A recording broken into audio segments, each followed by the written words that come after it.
जी अस्सलाम वालेकुम। CFAP 6 आज के लेक्चर का आगाज़ करते हैं। Lecture number 7। आज का लेक्चर हमारा लास्ट लेक्चर होगा कोड ऑफ एथिक्स का, जिसमें हम जो कोड ऑफ एथिक्स के हमारे कुछ सेक्शन जो रह गए थे वो कंप्लीट करेंगे। कोई बहुत ज़्यादा अहम सेक्शन नहीं है सिवाय सेक्शन 350 के। कंपैरेटिवली ये कुछ इम्पोर्टेंट है। Non compliance with laws and regulation, इसमें ज़्यादातर रिक्वायरमेंट्स वही हैं जो हमने ISA में पढ़ी हैं, ISA 250 में। और 370 है जो कि हमें बताता है कि चार्टर्ड अकाउंटेंट को क्या कोई पब्लिक नोटिस एडवर्टीजमेंट वगैरह कर सकते हैं, कौन कौन सी एक्टिविटीज़ की इजाज़त है और कौन कौन सी एक्टिविटीज़ की इजाज़त नहीं है, स्टडी करेंगे। सेक्शन 405 ग्रुप ऑडिट के हवाले से, जिस तरह ये ISA 250 non compliance with laws and regulation में ज़्यादातर रिक्वायरमेंट इधर रिपीट हो रही हैं उसकी, यानी ये सेक्शन रिलेट करता है ISA 250, उसको साथ में ला के पढ़ना है। तो जो ग्रुप ऑडिट हमारा ISA 600 है, इस सेक्शन 405 उससे रिलेट करता है। 600 में हमने ग्रुप ऑडिट से रिलेटेड ऑडिट प्रोसीजर पढ़े थे, क्या परफॉर्म करने हैं, उनकी एथिकल रिक्वायरमेंट्स के बारे में डिस्कशन 405 में है। और सेक्शन 800 ISA 800 सीरीज़ आपको याद होगा, 800, 805, 8 टाइम हमने पढ़ी थी। तो ये सेक्शन 800 भी उसी से रिलेट करता है कि जब आप अपनी ऑडिट रिपोर्ट की डिस्ट्रीब्यूशन को रिस्ट्रिक्ट करेंगे तो फिर उस सिचुएशन में हमारे एथिकल रिक्वायरमेंट्स पे क्या फ़र्क पड़ेगा। ये चंद एक कंसेप्ट्स हैं आज हमने स्टडी करने हैं, और इसके बाद हम कोशिश करेंगे कि पास्ट पेपर के जो लेटेस्ट वाला क्वेश्चन है, लेटेस्ट अटैम्प्ट का, उसकी भी क्लास में डिस्कशन करें, क्योंकि कुछ प्रीवियस जो क्वेश्चंस हैं उनकी डिस्कशन ऑलरेडी आपके LMS पे मौजूद है। तो जी लेकिन लेटेस्ट क्वेश्चन हुआ है, इसको हमने आज क्लास में इंशाल्लाह डिस्कस करना है। मेरा ख्याल ज़्यादा कोई लेंथी क्लास नहीं होगी, ठीक है, लेकिन बहरहाल फिर भी स्टार्ट करते हैं। सबसे पहले सेक्शन 350 लेक्चर में प्रोबेबली अगर मेरे से पूछे ना तो दो चीज़ें अहम हैं, एक लेटेस्ट पेपर का क्वेश्चन और दूसरा कस्टडी ऑफ क्लाइंट एसेट्स। बाकी टॉपिक भी इम्पोर्टेंट है, ऐसा नहीं है कि हम उनको छोड़ देंगे, लेकिन कंपैरेटिवली इनको ज़रा आपने एग्जाम पॉइंट अब तक कुछ सेक्शन ऐसे होते हैं एग्जामिनर के फेवरेट होते हैं, 350 भी उनमें से एक है। इस तरह जैसे मैंने आपको बताया था कन्फ्लिक्ट ऑफ इंटरेस्ट भी है, ठीक है। तो सेक्शन है हमारा 350 कस्टडी ऑफ क्लाइंट एसेट। ये किस चीज़ से रिलेट करता है? ये इस चीज़ से रिलेट करता है। समटाइम ऐसा होता है, देखें पहले इसका थीम समझ लीजिए। थीम इसका ये है, बाज़ औक़ात आपका क्लाइंट ऐसा होगा, कहेगा कि सर ये मेरे कुछ पैसे हैं, मेरी चीज़ें आप अपने पास रख लें। थोड़ी सी अजीब बात है, हाँ? अपने पैसे क्या कोई किसी दूसरे के पास रखवाता है? नहीं रखवाता। अगर रखवाना भी हो तो किसके पास रखवाए जाते हैं? बैंक के पास रखवाए जाते हैं।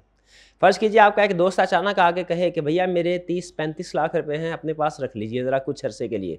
फ़ौरन आपके जहन में क्या चीज़ आएगी? कहीं ये कोई चोरी का तो नहीं है, कोई मनी लॉन्ड्रिंग तो नहीं की, इलीगल एक्टिविटीज़ तो नहीं की।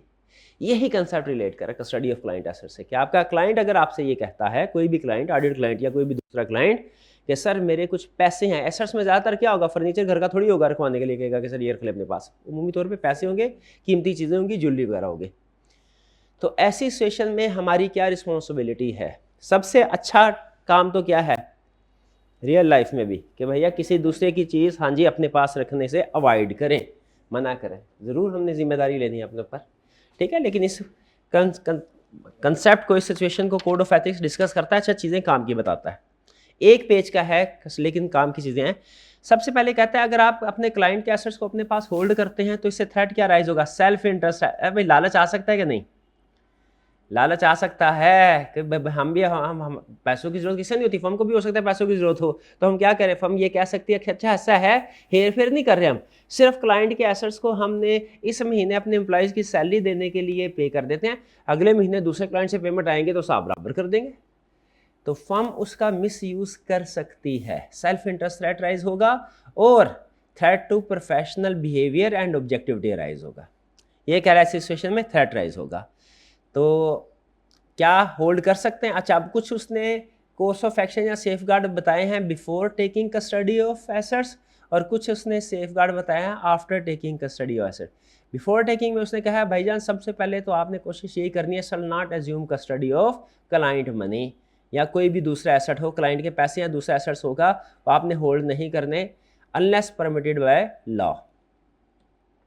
अगर लॉ की तरफ से इजाज़त है तो फिर होल्ड कर सकते हैं, वरना पहली कोशिश क्या करनी है आपने, क्लाइंट के पैसे को होल्ड नहीं करना। अब हमें थोड़ी पता है, अब मेरे पास क्लाइंट आ गया, मुझे थोड़ी पता है लॉ की तरफ से परमिशन है कि नहीं। ऐसी सिचुएशन में फिर क्या करते हैं हम, मैंने लॉ की सारी किताबें थोड़ी पढ़ी हुई है, नहीं पढ़ी हुई, क्या करते हैं, लीगल एडवाइस लेते हैं, लॉयर से पूछते हैं कि क्या हम ये काम कर सकते हैं कि नहीं कर सकते। कोड ऑफ एथिक्स में मुख्तलिफ जगह पे उसने ये कंसेप्ट इंट्रोड्यूस करवाया है कि जहाँ पे कुछ लीगल रिक्वायरमेंट्स होगी, खासतौर पे आज भी हमने स्टडी करना है कंसेप्ट सेक्शन, उसमें भी ये डिस्कस होगा कि आपने क्या करना है, लॉयर से, थर्ड पार्टी से मशवरा ले सकते हैं। कोड ऑफ एथिक्स में कोई वायलेशन अगर हो रही हो, कोई प्रॉब्लम आ रही हो, हमें क्या थर्ड पार्टी से कंसल्ट किया जा सकता है? इसका जवाब है यस, किया जा सकता है। यही वो कह रहा है कि लॉयर से पूछ के अगर तो इजाज़त है फिर स्टडी करें, होल्ड करें, इसको अपने पास रखें, वरना अपने एसेट्स को नहीं रखना। अच्छा, फ़र्ज़ कीजिए अगर लॉ ने क्या सर इजाज़त है कह दिया, अब अपने पास होल्ड कर सकता है, लेकिन उससे पहले आपने उससे पूछना है भाई तेरे पास पैसे इतने कहाँ से आए, तेरे पास पैसे इतने कहाँ से आए, कहीं ऐसा तो नहीं कोई illegal money, black money, money laundering करके तुमने ये पैसे कमाए हैं। ऐसी सिचुएशन में हमारी जिम्मेदारी होगी कि हमने लॉ इन्फोर्समेंट एजेंसी को कम्युनिकेट करना है। हमारी रेगुलेटरी ऑब्लिगेशंस क्या है ये कंसीडर करेंगे। बाज़ औक़ात ऑब्लिगेशंस होती हैं कम्युनिकेट करना, बाज़ औक़ात नहीं होती। तो स्टेप नंबर 1, क्लाइंट कहेगा एसेट्स रख लो मेरे, हमने क्या करना है, स्टेप नंबर 1 नहीं रखने अनलेस परमिशन हो। अगर परमिशन मिल गई लॉ की तरफ से तो फिर पहले उस क्लाइंट से पूछना है तुम्हारे पास सोर्स ऑफ मनी पता चलना चाहिए, और अपनी लीगल रिस्पॉन्सिबिलिटीज को समझना है कि अगर सोर्स ऑफ मनी से पता चला इलीगल मनी है तो हमने किसी को कम्युनिकेट करना है, इलीगल नहीं है तो ठीक है फिर होल्ड करें। चले फर्ज करें इलीगल भी नहीं है, यहाँ से भी निकल गया, आगे चलते हैं। अब आफ्टर टेकिंग कस्टडी हमने क्या करना है, हमने जितने भी लीगल रिक्वायरमेंट्स हैं उनको कंप्लाई करना है। ख़ास तौर पे आपने अकाउंट फॉर करना है इन एसेट्स को, हिसाब किताब रखना है, क्योंकि आपके पास अमानत है, आपकी मानत, आपने समानत का हिसाब किताब अपने क्लाइंट को देना होगा। अगर उसके ऊपर से पता चलता है सारे के हकलाल की कमाई है तो क्या हम उसको हिसाब किताब दें, या ऐसा है कि बैंक में रखवा दे, जो इंटरेस्ट मिले वो इंटरेस्ट हमारा है कि उस क्लाइंट का? गैस करें, क्लाइंट के पैसे, क्लाइंट ने हमें 10 करोड़ दिया, हमने बैंक में रखवा दिया, उसके ऊपर हमें 5 लाख इंटरेस्ट मिला, हमारा क्या क्लाइंट का? क्लाइंट का। कह रहे ये हिसाब किताब रखो, इस एसेट्स को अलग रखो, सेपरेट रखो अपने एसेट से, मिक्स नहीं करना, मिलाना नहीं है, अमानत है ये, ठीक है। और अगर क्लाइंट ने किसी पर्पस के लिए हमारे पास एसेट रखवाया, उसने कहा सर ये एसेट अपने पास रख लीजिए, मेरे से खर्च हो जाते हैं पैसे, तो ऐसा है कि डील चल रही है 500 मिलियन की, अगर तो डील फाइनल हो गई, क्रैक हो गई डील, तो आपने ये पेमेंट उस पार्टी को दे देनी है, और फिर उसके एसेट्स एक्विजिशन का जो भी प्रोसीजर होगा वो आप कंप्लीट कीजिएगा। तो हमने इसका मतलब है उन पैसों को अपने पास रखना है, पूरा हिसाब किताब रखना, अपनी फर्म के पैसों से अलग अकाउंट में रखना है, फर्म के अकाउंट में पैसे नहीं रखने, मिक्स नहीं रखने, और क्या करना है, जिस पर्पस के लिए उसने पैसों को बोला है उसी पर्पस के लिए यूज़ करना है। और तैयार रहे अकाउंट फार के लिए। अकाउंट फार का मतलब क्या है, हिसाब किताब देने के लिए, जब वो हिसाब किताब मांगे तो हमने माइंड नहीं करना। डन जी, कुछ पता चला? तो क्लाइंट के ऐसे होल्ड कर सकते हैं कि नहीं कर सकते? कर सकते हैं, लेकिन कुछ स्टेप्स पहले और कुछ स्टेप्स बाद में। चले, ये था हमारा पहला कंसेप्ट, अच्छा कंसेप्ट है, मुझे तो ये कंसेप्ट अच्छा लगा था, ठीक है। अब चलते हैं आज के दूसरे कंसेप्ट की तरफ। 350 के बाद हमारा जो दूसरा कंसेप्ट है वो 360। अच्छा, मेरा मशवरा है, अगर 360 से पहले आपने ISA 250 नहीं पढ़ा हुआ तो पहले ISA 250 पढ़ लीजिएगा, फिर उसके बाद सेक्शन 360 की तरफ चलिएगा, आपके लिए रिक्वायरमेंट को पढ़ना समझना आसान हो जाएगा।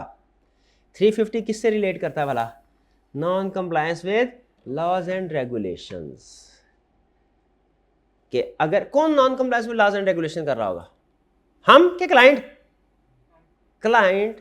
तो ऐसी सिचुएशन में हमने क्या करना है, ये सेक्शन ये बताएगा।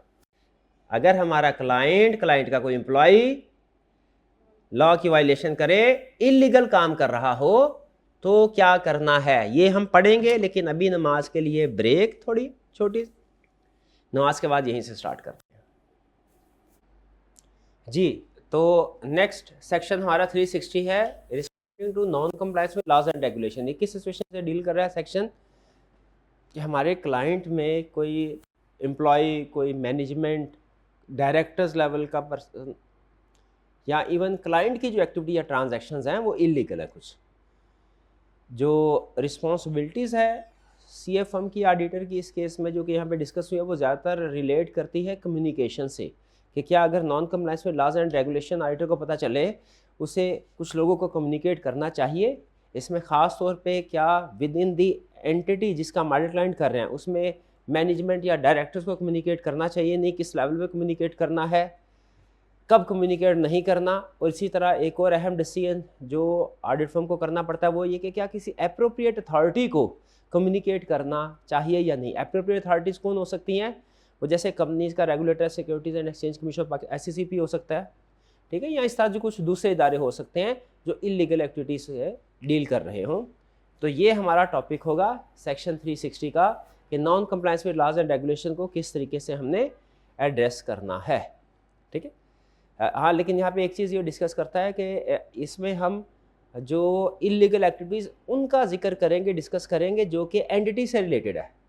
जैसे अगर फ़र्ज़ कीजिए किसी पर्सन ने, किसी एम्प्लॉई ऑफ द ऑर्गेनाइजेशन है, पर्सनल लेवल पे कुछ इलीगल एक्टिविटी करता है, ठीक है, तो जिसका एंटिटी से ताल्लुक़ नहीं है, जैसे होता है ना पर्सनल ट्रांजैक्शन अलग हैं, कंपनी की ट्रांजैक्शन अलग है, उसी तरह अगर किसी पर्सन की इंडिविजुअली पर्सनल लाइफ में कुछ इलीगल एक्टिविटीज़ चल रही हैं जिनका डायरेक्ट एंटिटी से, कंपनी से ताल्लुक़ नहीं है, तो वो इस सेक्शन के स्कोप में नहीं आते। स्टार्ट करते हैं जी। रिस्पॉन्डिंग टू नॉन कंप्लायंस, इसमें सबसे पहले वो हमें क्या बता रहा है कि अगर क्लाइंट हमारा ऐसा है जो इलीगल एक्टिविटी में इन्वॉल्व है तो सेल्फ इंटरेस्ट थ्रेट और इंटिमिडेशन थ्रेट अराइज होता है। कौन से फंडामेंटल प्रिंसिपल इफेक्ट होंगे, integrity and professional behaviour. Self interest threat क्यों, क्योंकि अगर क्लाइंट इलीगल एक्टिविटी में इन्वॉल्व है और हम उस एक्टिविटीज़ को रिपोर्ट करते हैं तो वो फिर हमें जाहिर है सर्विस हमारी कंटिन्यू नहीं करेगा, तो क्लाइंट हमारे हाथ से जा सकता है। सेल्फ इंटरेस्ट थ्रेट है in case of reporting non compliance. और दूसरा इंटिमिडेशन थ्रेट क्या है, अगर हमें क्लाइंट की किसी इलीगल एक्टिविटी का पता चलता है तो क्लाइंट हमें धमका सकता है कि हमने वो किसी को नहीं बतानी, प्रेशराइज करने की कोशिश कर सकता है, ठीक है। तो ये थ्रेट अराइज होंगे किस केस में, जब नॉन कंप्लायंस होगी या सस्पेक्टेड नॉन कंप्लायंस। सस्पेक्टेड का मतलब कि ऑडिटर को खतरा है, कंफर्म नहीं हुआ अभी लेकिन अंदाज़ा है, शक है कि non compliance with laws and regulation है। इस सिचुएशन में ये थ्रेट राइज होंगे। और फिर इसके बाद आगे बता रहा है objective of chartered accountants in relation to non compliance with laws and regulation. Chartered accountant का ऑब्जेक्टिव क्या है, मकसद क्या है। अच्छा, ये अहम चीज़ है, ये असूल है कि चार्टर्ड अकाउंटेंट, हम जो चार्टर्ड अकाउंटेंट्स हैं, हम ऑडिटर्स हैं, हमें चाहे क्लाइंट ने एंगेज किया है, फीस हमें क्लाइंट की तरफ से मिलेगी, सर्विस क्लाइंट को प्रोवाइड कर रहा है, लेकिन हमने पब्लिक इंटरेस्ट में भी काम करना है। यानी क्लाइंट को सर्विस प्रोवाइड करते हुए हमें कोई ऐसी चीज़ पता चलती है जिससे हमें लगे कि पब्लिक इंटरेस्ट हार्म हो सकता है, तो हमने चुप करके नहीं बैठना, हमने उसके ऊपर एक्शन लेना है। जिससे इसकी एक एग्जांपल इसी कोड ऑफ सेक्शन के एंड पे वो हमें बताता है कि अगर फ़र्ज़ कीजिए किसी कंपनी का आप ऑडिट कर रहे हैं और manufacturing cost of goods sold को ऑडिट करते हुए आपको पता चले उसमें कुछ ऐसे इंग्रेडिएंट्स यूज़ हो रहे हैं जो कि इंसानों के लिए नुकसानदेह हैं। अब हमें अगर पता चला कि ऐसे इंग्रेडिएंट्स हैं जिनको फॉर एग्जांपल गवर्नमेंट ने बैन किया है, कोई एक्सपायर्ड चीज़ें हैं ऐसा जिनसे लोगों को नुकसान होगा जब वो इस प्रोडक्ट को इस्तेमाल करेंगे, क्या हमें कम्युनिकेट करना चाहिए कि नहीं, ये इशू रेज करना चाहिए? बिल्कुल करना चाहिए। क्यों भला? हालांकि ये इशू हमारे जो क्लाइंट जिसने हमें पॉइंट किया है उसके इंटरेस्ट के खिलाफ है, लेकिन हमने क्यों इस इशू को रेज करना है? क्योंकि हम जो ऑडिटर्स हैं, हम चार्टर्ड अकाउंटेंट्स हैं, हम पब्लिक इंटरेस्ट में भी काम करते हैं, हमने पब्लिक इंटरेस्ट को भी वॉच करना है, ठीक है जी। यहाँ पे फिर वो प्रिंसिपल्स की बात कर रहा है, ऑलरेडी हम देख चुके हैं कि कौन सा प्रिंसिपल इफेक्ट होता है नॉन कंप्लायंस से, इंटेग्रिटी और प्रोफेशनल बिहेवियर। इसके अलावा बाकी जो चीज़ें मैं हाईलाइट नहीं कर रहा वो इतनी अहम नहीं है। नेक्स्ट है जी, हाँ, वो कह रहा है जो non compliance with laws and regulation arise हो सकती है, ये किन पार्टीज, कौन कौन सी ऐसी पार्टीज है जो इलीगल एक्टिविटी करेंगी तो हम इफेक्ट हो सकते हैं। हमारा क्लाइंट जिस कंपनी का ऑडिट कर रहा है, जिसको सर्विस प्रोवाइड कर रहे हैं हम कोई, उस क्लाइंट के डायरेक्टर्स, उस क्लाइंट की मैनेजमेंट या दूसरे इंडिविजुअल्स जो कि क्लाइंट की डायरेक्शन में काम कर रहे हैं, जैसे कुछ कंसल्टेंट्स वगैरह होते हैं। इसका मतलब ये हुआ कि अगर हमारा क्लाइंट के कोई कस्टमर्स हैं, कोई सप्लायर्स हैं, वो इलीगल एक्टिविटीज़ में इन्वॉल्व हैं और उनका कोई, वो हमारे क्लाइंट के इन्फ्लुएंस में नहीं है, तो उसका इफेक्ट हमारे ऑडिट में नहीं होगा। ये उसने स्कोप बताया है कि आपने जब ये देखना है कि कहीं कुछ लोग इलीगल एक्टिविटी में इन्वॉल्व तो नहीं है, तो किन किन लोगों के ऊपर नज़र रखनी है, ये 4 लोग उसने बताए। क्लियर? एक दफ़ा पढ़ के देख लें, ये कंफर्टेबल है इनके साथ। फिर कह रहा है वो कौन कौन सी एग्जाम्पल्स हैं लॉज एंड रेगुलेशन वायलेशन जो कि आप फेस कर सकते हैं और जो आपके लिए रेलिवेंट होगी। ये है कौन लोग इन्वॉल्व होंगे, ये है किन एक्टिविटीज़ में इन्वॉल्व होंगे। ठीक है, इस एग्जाम्पल को याद कर ले, या IC 250 में भी आपके काम आएगी। फ्रॉड, करप्शन, ब्राइबरी, रिश्वत। ठीक है, खास तौर पे गवर्नमेंट ऑफिशियल्स को रिश्वत देना, मतलब कोई शायद आप इलीगल एक्टिविटी, कोई गलत लाइसेंस हासिल कर रहे हैं। Money laundering, terrorist financing, proceeds of crime, security markets and trading, इसकी वायलेशन करें, banking and other financial product and services. ठीक है, ये लॉज एंड रेगुलेशन जो इफेक्ट कर सकते हैं, यानी इन एक्टिविटी से रिलेटेड जो लीगल रिक्वायरमेंट्स हैं वो उनकी कंप्लायंस हमने देखने। दूसरे लफ्जों में आपको पता क्या कह रहा है कि आप अगर ऑडिटर बन जाए ना, चार्टर्ड अकाउंटेंट बन जाए, तो ये लॉज भी आपने पढ़ने हैं। आपको कम से कम पता होना चाहिए मोटी मोटी बातें इन लॉज में क्या है, ताकि अगर कभी इन रिक्वायरमेंट का हमें पता होगा तभी तो वायलेशन को नोट कर सकेंगे। अगर इन रिक्वायरमेंट का पता ही नहीं है लॉज क्या कहते हैं, तो वायलेशन भी हम नोट नहीं कर सकेंगे। अच्छा, अगर वायलेशन होती है तो कैसे इफेक्ट कर सकती है हमारे क्लाइंट को, बताएं हमारे क्लाइंट को कैसे। अगर कोई क्लाइंट का डायरेक्टर है, क्लाइंट का सीनियर एम्प्लॉय है, किसी इलीगल एक्टिविटी में इन्वॉल्व है,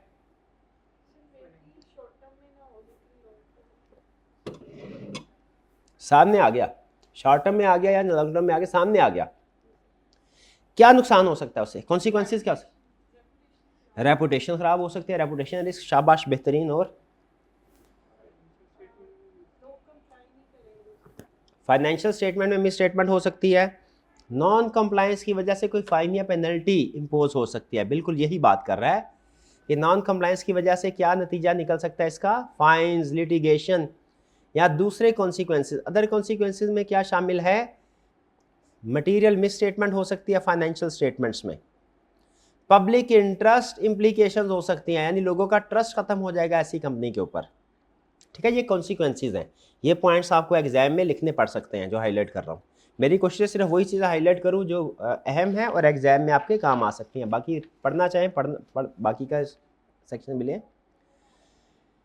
फिर इसके बाद क्या कह रहा है, कभी अगर आपको पता चले कि कोई नॉन कंप्लायंस है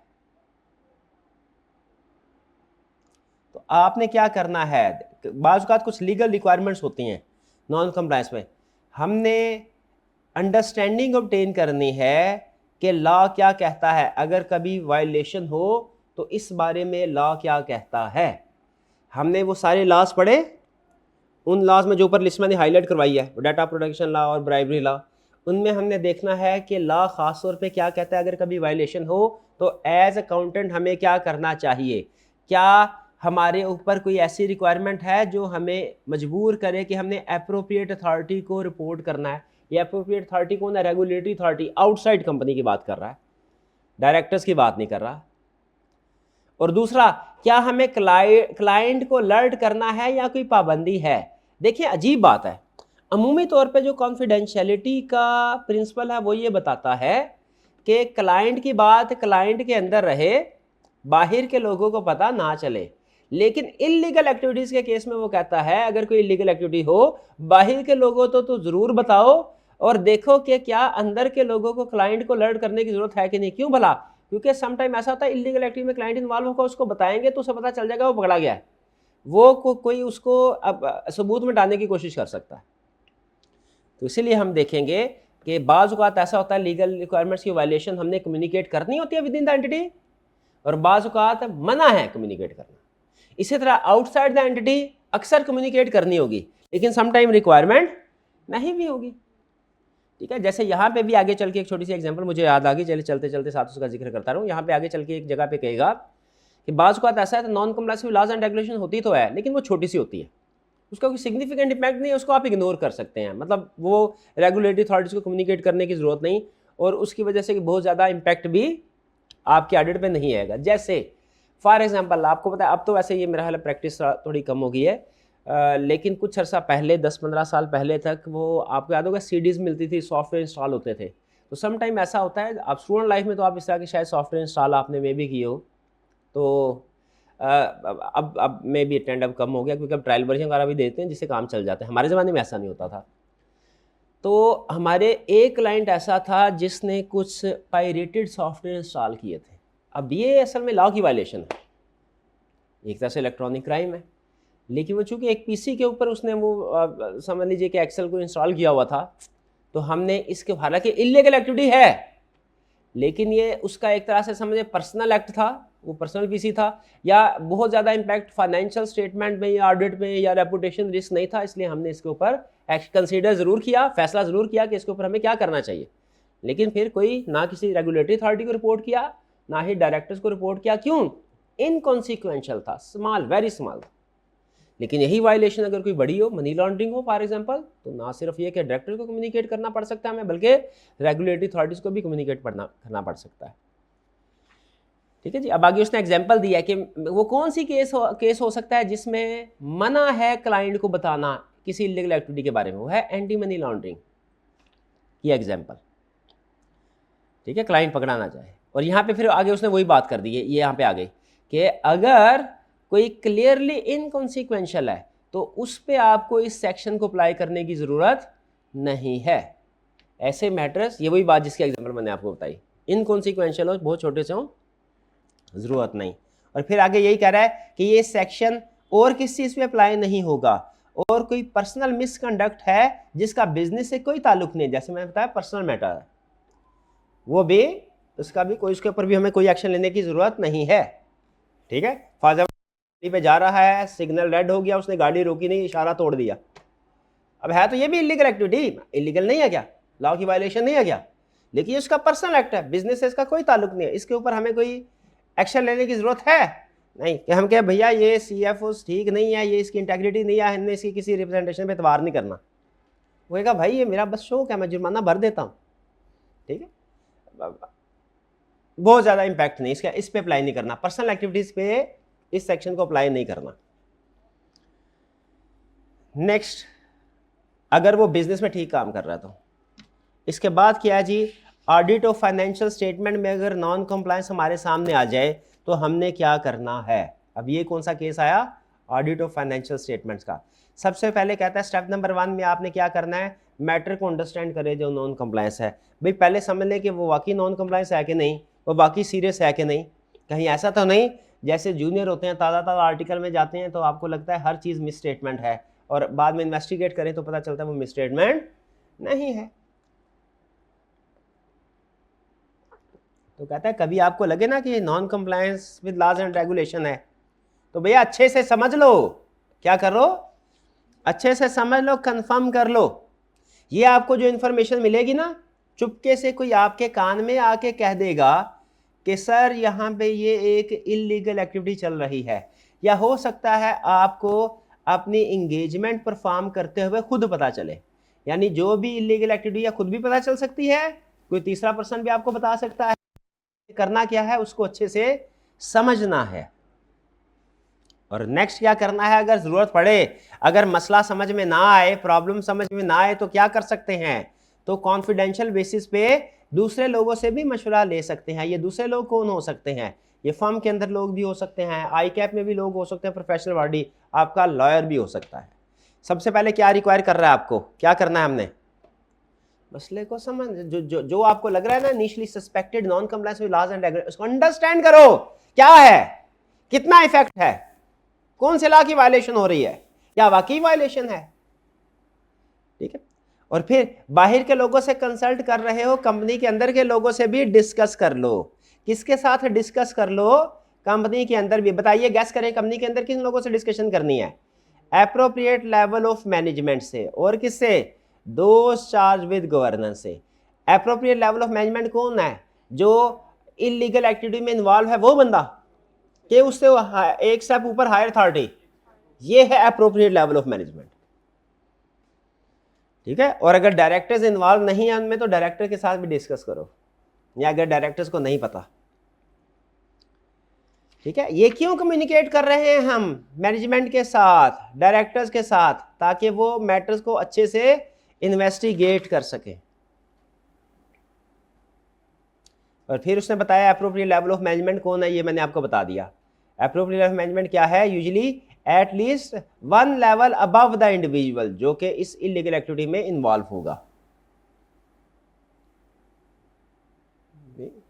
और फिर क्या कह रहा है, अगर चार्टर्ड अकाउंटेंट को ये लगे कि मैनेजमेंट इन्वॉल्व है, नॉन कंप्लायंस में, तो उसने दो चाबी गवर्नेंस के साथ लाजमी डील करना है। यानी अगर मैनेजमेंट इन्वॉल्व नहीं, कोई एम्प्लॉय इन्वॉल्व है ना, तो वो कह रहा है एक स्टेप ऊपर मैनेजमेंट को डिस्कस करके काफ़ी है, चाहो तो डायरेक्टर को डिस्कस करो, चाहो ना करो, आपकी मर्जी, जजमेंट है।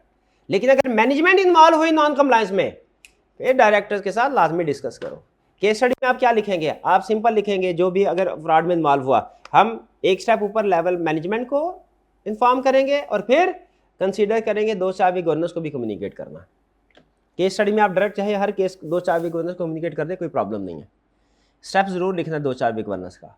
और फिर जब मैटर समझ में आ गया, अब क्या करना है, अंडरस्टैंड कर लिया, अब क्या करना है, इसको एड्रेस करने की कोशिश करनी है। हम तो नहीं एड्रेस करेंगे, हम क्या कहेंगे, किसी को कहेंगे ना, बोलेंगे ना, ठीक है। तो हमने एडवाइस करना है किसको, मैनेजमेंट और दो चाबी गवर्नेंस, भैया मसला ठीक कर ले। कैसे ठीक हो सकता है मसला, रेक्टिफाई कर ले उस सिचुएशन को, नॉन कंप्लायंस है उसको रिवर्स कर लें। वो ज़्यादा डिपेंड करता है नॉन कंप्लायंस कौन सी है, ठीक है। रिश्वत दी थी, तौबा कर ले, और वो वाला काम उसे कैसा, रिश्वत भी अपने पास रखे, वो तो अपने आप दे देनी है, लेकिन वो काम करने की, लीगल काम करने की जरूरत नहीं। डिपेंड करता है कि क्या काम था। Debtor the commission of non compliance, non compliance को जो आपने स्टार्ट करने अगर अभी नॉन कंप्लायंस नहीं हुई तो उसे जो करने का इरादा है उसको ख़त्म कर दें, इरादा छोड़ दें, नीयत बदल लें। अगर काम कर लिया है तो उसे कंपनसेट करें, नीयत बदल लें, और जो एप्रोप्रिएट अथॉरिटी है उसको डिस्क्लोज करें। अब ये किसको कह रहा है, ये चार्टर्ड अकाउंटेंट एडवाइस कर रहा है मैनेजमेंट को कि वो ये तीन काम करें। ये तीन काम हमने नहीं करने, हमने एडवाइस करना है मैनेजमेंट को, डायरेक्टर्स को, वो करें। हमने थोड़ी करेंगे, रेक्टिफाई करेंगे, मैनेजमेंट करेगी। तो देखेंगे इन्होंने डिस्क्लोज, अगर तो ये डिस्क्लोज कर देते हैं एप्रोप्रिएट अथॉरिटी तो फिर ठीक बात है, अगर नहीं करते तो फिर हो सकता है हमें डिस्क्लोज करना पड़े। एड्रेस कर लिया, ठीक है। इसके बाद आगे अगली बात वही कम्युनिकेशन वाली आगे। अच्छा, लेकिन यह communication with respect to group से रिलेटेड डिस्कशन भी कोड ऑफ एथिक्स में उसने ऐड की हुई है। रिवीजन हुई ना इसमें, ग्रुप से रिलेटेड डिस्कशन भी थोड़ा सा ऐसा, लेकिन कोई बहुत ज़्यादा मैंने पढ़ा, बहुत ज़्यादा मुझे काम की डिस्कशन लगी नहीं है उसमें। हाँ, डिस्कस कर लेंगे हम इसको। कह रहा है ग्रुप के केस में अगर नॉन कंप्लायंस हो, मतलब तो हमने क्या करना है, अगर चार्टर्ड अकाउंटेंट को पता चला है कि कोई इलीगल एक्टिविटीज ग्रुप ऑडिट के, आपको पता है ग्रुप ऑडिट में क्या होता है, एक होल्डिंग होती है, कुछ सब्सिडरीज होती हैं, सब्सिडरीज को हम क्या कहते हैं, कंपोनेंट। सब्सिडी पे जो वेरिफिकेशन के प्रोसीजर अगर किसी और फर्म से करवाएं, उस और फर्म को क्या कहते हैं, कंपोनेंट ऑडिटर। और जो लोग ग्रुप ऑडिट में इन्वॉल्व होते हैं उसे क्या कहते हैं, group audit team. Component auditor भी ग्रुप ऑडिट टीम का हिस्सा होता है। ये टर्म समझ रहे हैं सारी, हाँ जी। तो वो कह रहा है कि अगर पता चले हमें, हमने क्या करना है, हमने अगर आपको किसी कंपोनेंट में इशू नज़र आए तो आपने कम्युनिकेट करना है मैंने इसको ग्रुप इंगेजमेंट पार्टनर को। हम कंपोनेंट ऑडिटर हैं, हमें उसमें कोई इलीगल एक्टिविटी नज़र आई, हमने क्या करना है, इंगेजमेंट पार्टनर अनलेस प्रोहिबिटेड। बस इधर काम की चीज़ ने यही बताई थी। कम्युनिकेशन है भाई, कंपोनेंट में प्रॉब्लम नजर आए तो कंपोनेंट ऑडिटर को ग्रुप इंगेजमेंट पार्टनर को कम्युनिकेट करना चाहिए, इसमें यही बता रहा है।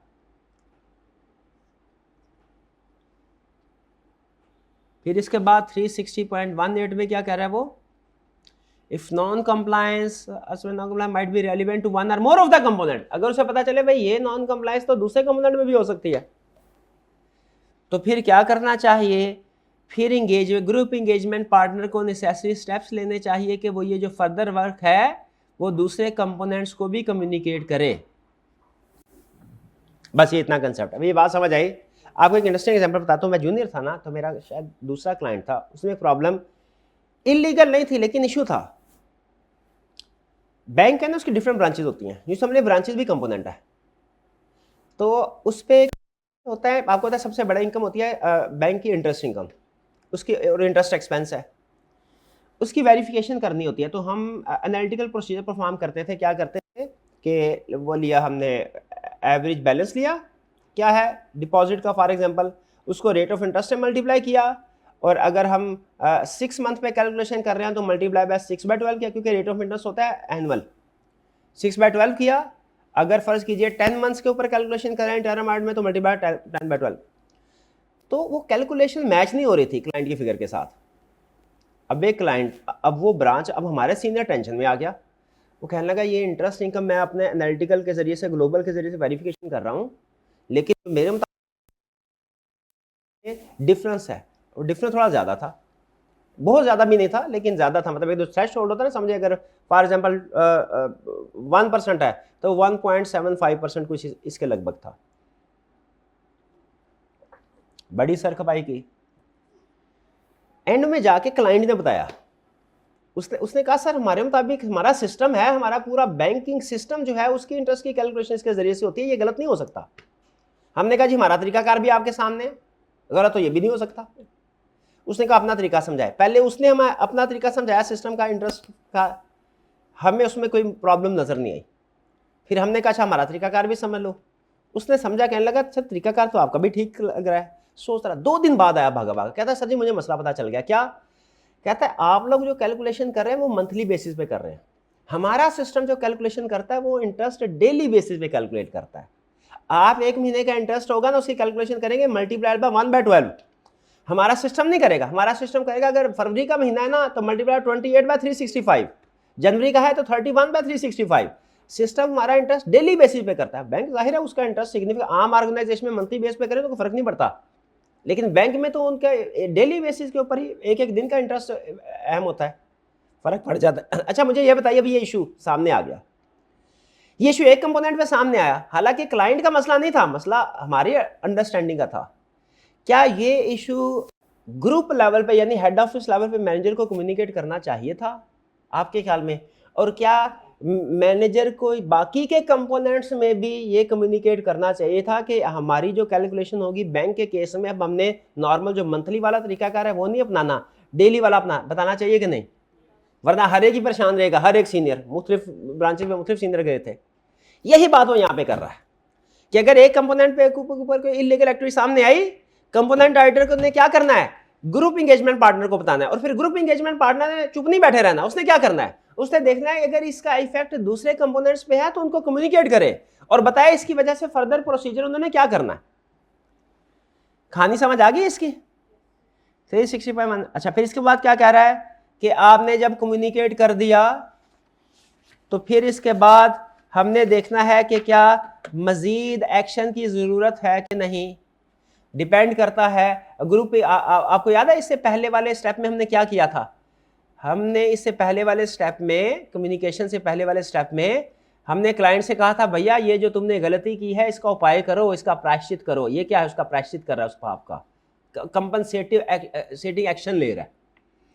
अब जब उसने ये एक्शन ले लिए तो हमने क्या डिसाइड करना है, क्या मजीद हमें कोई काम करना चाहिए कि नहीं? अब ये मजीद हमें कोई काम करना चाहिए, किस पे डिपेंड करेगा? ये इस पे डिपेंड करेगा कि क्या जो मैनेजमेंट ने रिस्पांस लिया है ना ऊपर, वो जो 3 पॉइंट मैंने आपको बताए थे, वो सही तरीके से अप्रोप्रिएटली मैनेजमेंट ने उसे अकाउंट फॉर कर लिया कि नहीं। अगर तो मैनेजमेंट ने वो सारी चीज़ें जो रिस्पांस लिया वो बिल्कुल ठीक टाइम नहीं लिया, ठीक स्टेप लिए हैं, तो फिर कोई प्रॉब्लम नहीं, हमें मजीद कोई एक्शन नहीं लेना। लेकिन अगर मैनेजमेंट ने जो रिस्पांस दिया है वो ठीक नहीं है, ऊपर जो मैंने आपको 3 पॉइंट्स बताए, ऐसी सिचुएशन में फिर हमें क्या करना है?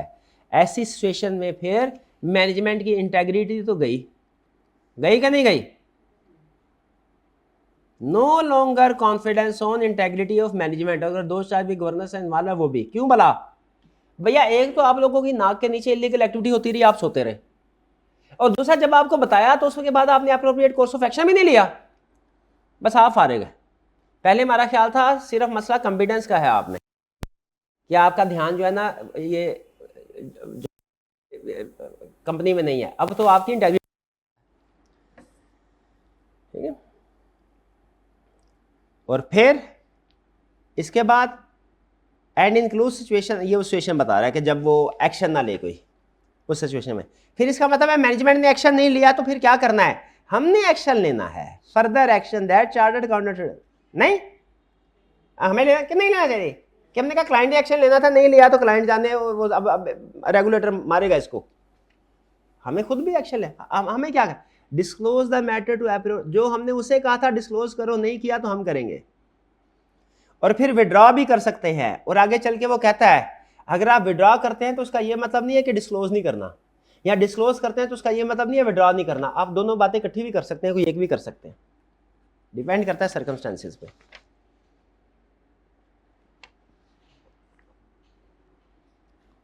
ठीक है, और फिर इसके बाद अगली बात भी करता है, क्या अगर आप विड्रॉ कर लेंगे तो क्लाइंट कहेगा अच्छा जाओ जाओ बड़े ऑडिटर देखे तुम्हारे जैसे, हम किसी और को अपॉइंट करते हैं। अब वो जो दूसरा ऑडिटर अपॉइंट होने आएगा वो हमें लेटर लिखेगा, प्रोफेशनल क्लियरेंस लेटर, याद है जब वो प्रपोज अकाउंटेंट हमसे पूछेगा बातें सारी, तो बताओ हम उसे सारे फैक्ट्स, रेलिवेंट फैक्ट्स प्रोवाइड करेंगे कि नहीं करेंगे, किस बारे में, इस नॉन कंप्लायंस के बारे में। ठीक है, और चाहे मैनेजमेंट हमें कहती भी रहे ए प्रीडिसेसर ऑडिटर तुम्हें कसम है तुमने ये जो इलीगल एक्टिविटी वाली बात है ये तुमने नए वाले ऑडिटर को नहीं बतानी, इसके बावजूद भी हम बताएंगे, predecessor auditor shall do so, चाहे मैनेजमेंट ने रिफ्यूज की ना, मना क्यों ना कर लिया हो। भाई बात ठीक है, विड्रॉ करेंगे, अप्रूव्ड अथॉरिटी को कम्युनिकेट करेंगे, प्रपोज्ड ऑडिटर आएगा उसको भी सारी शिकायतें लगाएंगे कंपनी का। ये इलीगल एक्टिविटी बड़ा स्वेयर इशू होता है, और अगर हम ये एक्शन परफॉर्म ना करें तो बाज़ औक़ात ऐसा है हमारे ऊपर भी एलिगेशन लग सकती है, इसलिए इसमें बड़े एहतियात की, बहुत सेंसिटिव सेक्शन है ये। 360 पॉइंट इसके बाद है A1, इसमें क्या कह रहा है, हाँ इसमें वो वही पुरानी बात कर रहा है, वो जो हमने पढ़ी कि अगर प्रीडिसेसर, अब वो जो इनकमिंग ऑडिटर के वाले से, कि अगर उसे क्लाइंट के बारे में इंफॉर्मेशन ना मिले, ये if the propose accountant is unable to communicate with predecessor auditor, तो प्रपोज अकाउंटेंट क्या करना चाहिए, उसे इंफॉर्मेशन ऑब्टेन करनी है अदर इंफॉर्मेशन से। ठीक है, जैसे ये क्या, अगर क्लाइंट हमें मना करे कि जवाब नहीं देना, तो कोड ऑफ एथिक्स ने कहा अगर तुम्हें इनकमिंग ऑडिटर ने पूछ लिया ना तो बताओ, जरूर बताओ, इलीगल एक्टिविटी, क्लाइंट मना करे फिर भी बताओ। और अगर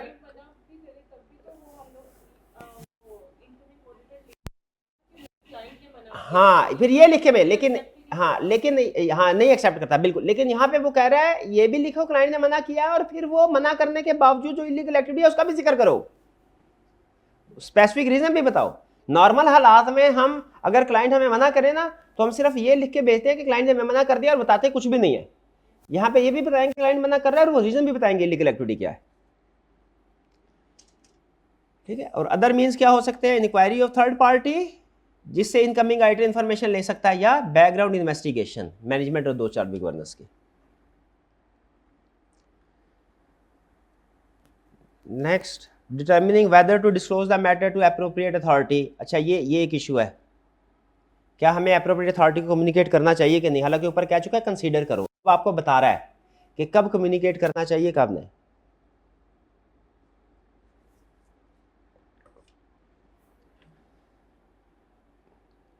कह रहा है आपने अगर कोई क्लाइंट की इलीगल एक्टिविटी है, आपने डिसाइड करना है, क्या डिसाइड करना है कि डिस्क्लोजर एप्रोप्रिएट अथॉरिटी को करे कि ना करे। डिस्क्लोजर ही एप्रोप्रिएट होगा कब, इन केसेस में जब अब ये कौन से केसेस बता रहा है, जिनमें हमने एप्रोप्रिएट अथॉरिटीज को कम्युनिकेट करना है, यानी क्लाइंट की बात क्लाइंट से बाहर के लोगों को बतानी है। कौन कौन सा केस हो सकता है, ब्राइबरी, रिश्वत का। ठीक है, सरकारी लोगों को, लोकल या फॉरेन, सरकारी लोगों को रिश्वत दे रहे हो वो हमें रेगुलेटरी अथॉरिटी को कम्युनिकेट करना पड़ सकता है। अगर एंटिटी रेगुलेटेड है उस पर कुछ ऐसे रेगुलेशंस अप्लाई होती हैं और वो रेगुलेशंस की वायलेशन की है, लाइसेंस कैंसल हो सकता है, वो रेगुलेटर्स को बताओ। लिस्टेड कंपनी है तो अगर ऐसी एक्टिविटीज है जिनकी वजह से स्टॉक एक्सचेंज में कोई सिस्टमैटिक रिस्क, कोई प्रॉब्लम अराइज हो सकती है, एडवर्स कॉन्सिक्वेंसेस हो सकते हैं स्टॉक एक्सचेंज में, वो बताने हैं। अगर क्लाइंट कोई प्रोडक्ट सेल कर रहा है जो कि हार्मफुल है पब्लिक हेल्थ या सेफ्टी के, जिसकी मैंने स्टार्ट में एग्जांपल दी थी, तो भी कम्युनिकेट करना है। टैक्स एवेजन का केस है, ये भी कम्युनिकेट, तो ये एग्जाम्पल ध्यान से समझ लीजिए। इन एग्जाम्पल में खास बात क्या है,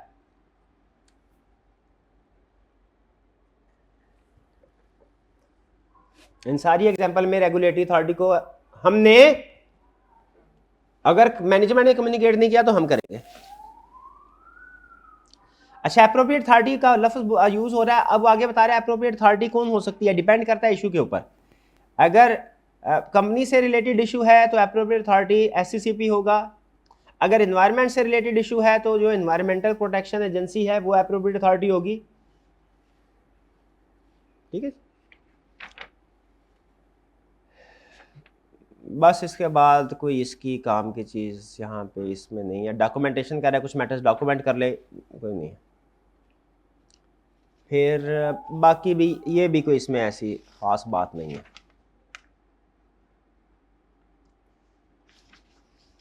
प्रोफेशनल ये सेम है, अंडरस्टैंडिंग ऑब्टेन करने वाला, इसको भी पढ़ने की जरूरत नहीं है।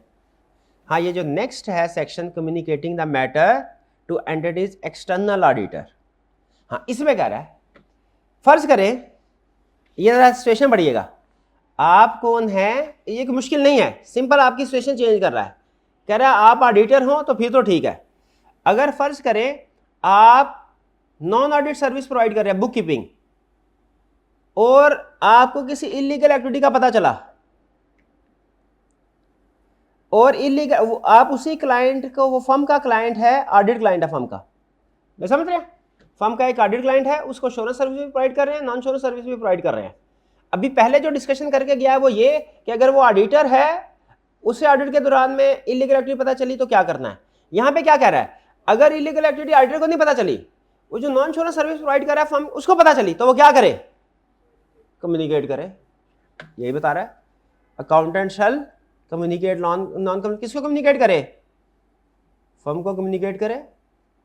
अच्छा, फिर इसके बाद सिचुएशन चेंज की, वो कह रहा है कि आप नॉन ऑडिट सर्विस प्रोवाइड कर रहे हैं और क्लाइंट आपकी फर्म का नहीं है लेकिन किसी नेटवर्क फर्म का है, तो फिर क्या करना है, कंसीडर वेदर टू कम्युनिकेट। पहले आपकी फर्म का क्लाइंट था, यानी अगर एडवाइजरी डिपार्टमेंट को इलीगल एक्टिविटी नजर आई तो वो ऑडिट डिपार्टमेंट को बता दे। ये ऊपर वाला केस था, ये कौन सा केस है, एडवाइजरी डिपार्टमेंट को इलीगल एक्टिविटी नजर आई लेकिन ऑडिट क्लाइंट किसका है, नेटवर्क फर्म का, तो बताना लाजमी नहीं, ऊपर बताना लाजमी था, यहां पे बताना लाजमी नहीं है। यहां पे कह रहा है कंसीडर करो, आपकी जजमेंट पे डिपेंड करता है। और फिर आपको एडवाइजरी डिपार्टमेंट को इलीगल एक्टिविटी नजर आई लेकिन क्लाइंट ना हमारे, नॉट क्लाइंट हमारी फर्म का भी नहीं, नेटवर्क फर्म का नहीं, फिर क्या, फिर भी डिसाइड करो वेदर टू कम्युनिकेट। यानी अगर आप ही की फर्म का ऑडिट क्लाइंट है तो फिर तो आपने एंगेजमेंट पार्टनर जो ऑडिट वाला होगा ना उसको बताना लाजमी है। इसके अलावा कोई भी केस जजमेंट है, डिसाइड करें इसको कम्युनिकेट करना है या कि नहीं करना, बस ये है। ये इसके अलावा इसमें कोई और सच काम की चीज़ नहीं है मेरी जजमेंट के मुताबिक। आप रीड करना चाहें तो ज़रूर कीजिए। फाइनल का पेपर आपको पता है रिस्क कोई नहीं लेता, लेकिन अमूमी तौर पे आई कैप के कुछ एरियाज ऐसे हैं जिनमें नहीं टेस्ट करता, तो अगर टाइम कम हो तो इनको पढ़ने की ज़रूरत नहीं है। हाँ, अगर टाइम हो तो रीड ज़रूर कर लीजिए, जो पैराग्राफ मैंने हाईलाइट नहीं करवाए उनको भी रीड कर सकते हैं। चलिए, ये हमारा सेक्शन जो है बड़ा सेक्शन था non compliance with laws and regulation का, कंप्लीट हो गया। एक दफ़ा ऐसा कीजिए 5 मिनट लगा के इसको गो थ्रू कर ले, 5 मिनट के बाद हम नेक्स्ट सेक्शन की तरफ चलते हैं।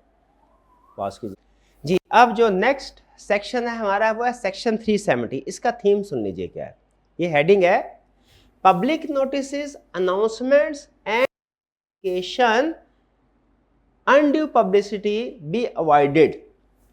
ठीक है, communications, undue publicity be avoid, public notice, announcement and communication. ये मेरा ख्याल है ये अलग होना चाहिए था और ये अगली लाइन में आना चाहिए था, undue publicity be avoided. Concept क्या है, कंसेप्ट ये है कि क्या जिस तरीके से आम कंपनीज अपनी प्रोडक्ट की सर्विसेज की एडवर्टीजमेंट करती हैं, ठीक है, जगह जगह एडवर्टीजमेंट, टीवी पे, न्यूज़ मीडिया, सोशल मीडिया पे, क्या चार्टर्ड अकाउंटेंट्स को भी, सीए फर्म्स को भी इस तरह की एडवर्टीजमेंट करनी चाहिए या नहीं? क्या ख्याल है आपका, करनी चाहिए या नहीं? क्यों नहीं करनी चाहिए? क्योंकि एडवर्टीजमेंट में ना जैसे फिर वही होगा सीए फर्म में भी जैसा कंपनीज में होता है, क्या वो एक दूसरे पहले कंपटीशन, अनड्यू पहले क्या करते हैं, अपनी प्रोडक्ट्स के बारे में इंफॉर्मेशन देते हैं। स्टार्ट अच्छा होता है प्रोडक्ट्स का, ये क्या शैम्पू आ गया नया फॉर एग्जांपल, स्टार्ट में अच्छा होगा, फिर आहिस्ता आहिस्ता अपनी प्रोडक्ट्स को एग्जैजरेट करना शुरू कर देंगे। जो एडवर्टीजमेंट में कुछ पता नहीं, जब आप एडवर्टीजमेंट मटेरियल तैयार कर रहे होते हैं, पब्लिसिटी मटेरियल, आपके में सिर्फ एक बात होती है, क्लाइंट को कैसे घेरना है, आपको पता भी नहीं चलता कब एक ये जो लेवल होता है ना डिसेंसी का, एक जो एथिक्स का लेवल, प्रोफेशनल बिहेवियर का लेवल, वो कब क्रॉस हो जाए पता नहीं चलता, एग्जैजरेट करना शुरू कर देते हैं। फिर जब तब भी बात नहीं बनती तो फिर आप दूसरों को डिग्रेड करना शुरू कर देते हैं। ठीक है, इस प्रैक्टिस को अल्टीमेटली याद रखें, जहां पे एडवर्टीजमेंट को लाउ करेंगे ना, अल्टीमेटली बड़ी बड़ी कंपनीज भी, अगर आप पेप्सी को भी देख लें फॉर एग्जांपल, तो उनमें भी आपको पास में ऐसी एग्जांपल मिलेगी जिनको आप कह सकते हैं कि अनएथिकल प्रैक्टिसेस थी। ठीक है, तो इसीलिए आईकैप ये चाहता है और आईफैक भी ये चाहता है कि सीए फर्म्स एक दूसरे के साथ उनका इस तरह की एडवर्टीजमेंट या इस तरह के जो अरेंजमेंट्स हैं वो ना हो, प्रैक्टिसेस ना हो इस प्रोफेशन में। तो उन्होंने मना कर दिया, ठीक है, कि आपने अनड्यू पब्लिसिटी नहीं करनी। एक है इंफॉर्मेशन कम्युनिकेट कर सकते हैं, मतलब बिल्कुल टोटली मना नहीं किया, लेकिन आप देखेंगे, आप खुद भी अपनी रियल लाइफ में देखेंगे, आपको कहीं पे एडवर्टीजमेंट नहीं नजर आएगी सीए फर्म्स के। ठीक है, हाँ सिर्फ ये है कि कम्युनिकेशन का होती है लेटर राइटिंग वगैरह, वो एक दूसरे को मेंबर्स लेटर लिख सकते हैं, या बाजू का ऐसा ईद मुबारक के मैसेज ईमेल वगैरह आ जाती हैं, वो लेटर आ जाते हैं। ये तो छोटे नॉर्मल कम्युनिकेशन जो है ना, प्रोफेशनल कम्युनिकेशन, इसकी इजाज़त है, लेकिन एडवर्टीजमेंट की अनड्यू पब्लिसिटी की इजाज़त नहीं है। तो ये कुछ इस सेक्शन के अंदर यही बात की है कि वो कौन कौन सी कम्युनिकेशन या एडवर्टीजमेंट पब्लिसिटी के लिहाज से एक्टिविटीज़ है जो मना है, और कौन कौन से एक्ट्स ऐसे हैं जिनकी इजाज़त है।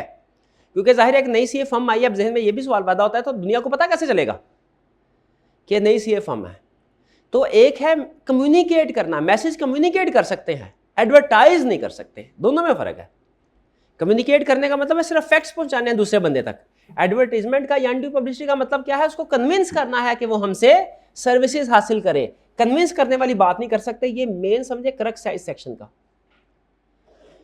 तो आइए देखते हैं वो क्या कहता है। भैया कहता है जब कभी भी कोई सीए फर्म कोई पब्लिक नोटिस इशू, कोई भी पब्लिक कम्युनिकेशन करे ना, कोई भी पब्लिक, एक कम्युनिकेशन होती है फर्म की अपने अंदर ही, विद इन द फर्म, कि भैया अब ऐसा है कि डेडलाइन करीब है, अब तो टीम लेट आ रही है, नोटिस लगा दिया भैया टाइम पे आना है आप सबने। इंटरनल कम्युनिकेशन में कोई इशू नहीं है, जो एक्सटर्नल कम्युनिकेशन की सारी बात हो रही है। ये एक्सटर्नल कम्युनिकेशन में क्या करना है, आपने कोई ऐसे मीन्स इस्तेमाल नहीं करने, ऐसे ज़राए जो प्रोफेशन को डिसरेप्यूट। अब मैं इसकी ज़्यादा एग्जांपल में नहीं जाना चाह रहा, आप यूँ अंदाज़ा लगा ले, बस ऐसी वो चीज़ जिससे आपको पता चले, अच्छी फीलिंग ना आए, ऐसे तरीके से कम्युनिकेट करना जिससे कोई अच्छा फील ना हो। चिंची के पीछे लिखवा दिया है भाई ये हमारी फर्म, अच्छा नहीं फील होगा ना।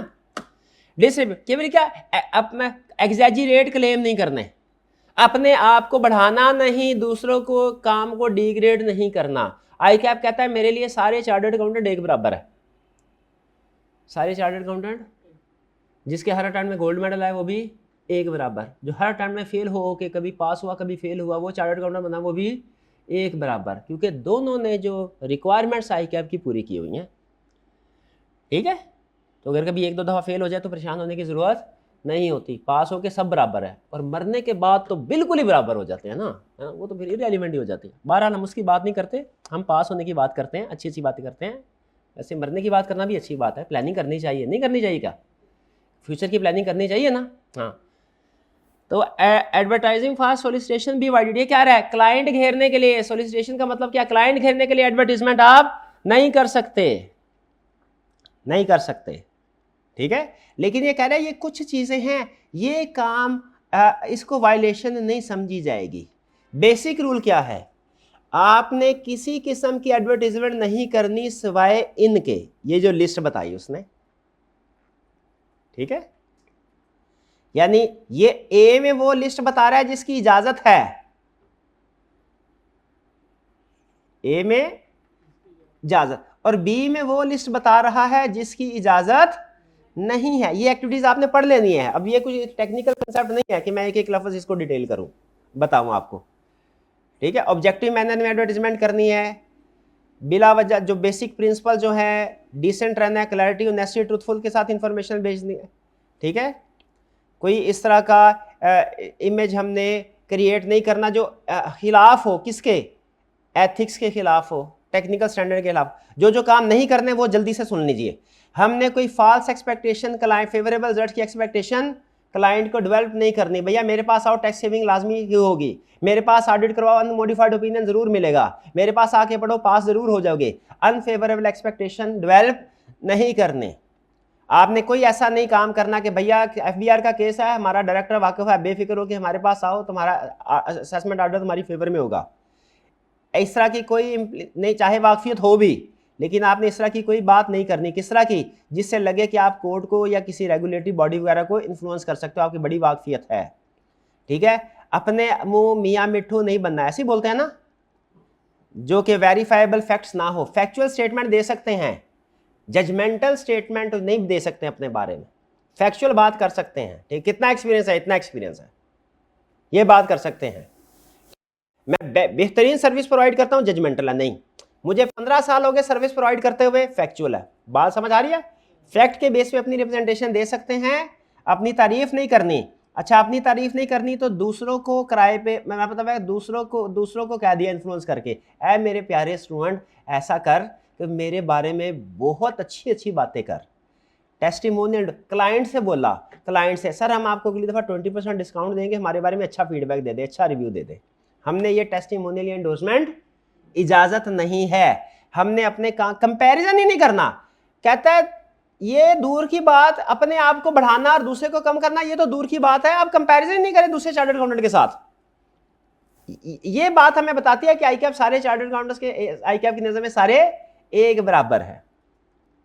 ठीक है जी। इसके बाद बस रूटीन की बात कर रहा है। हाँ, फिर ये कह रहा है ये चीज़ें, कुछ एग्जाम्पल ऐसी हैं जिनमें आपको कम्युनिकेशन की इजाज़त है। एग्जाम्पल है जहाँ पे कम्युनिकेशन एक्सेप्टेबल है। ये एग्जाम्पल, ये तसल्ली से, ये इसमें कोई टेक्निकल बात नहीं, पढ़ते समझ आती जाएगी। कह रहा है कोई अवार्ड वगैरह मिल जाए आपको, हैं किसी फिल्म में काम किया, अच्छा अवार्ड, फिल्म फेयर अवार्ड मिला, ऐसे अवार्ड मिलते होते हैं ना इस तरह के, और क्या अवार्ड मिलना।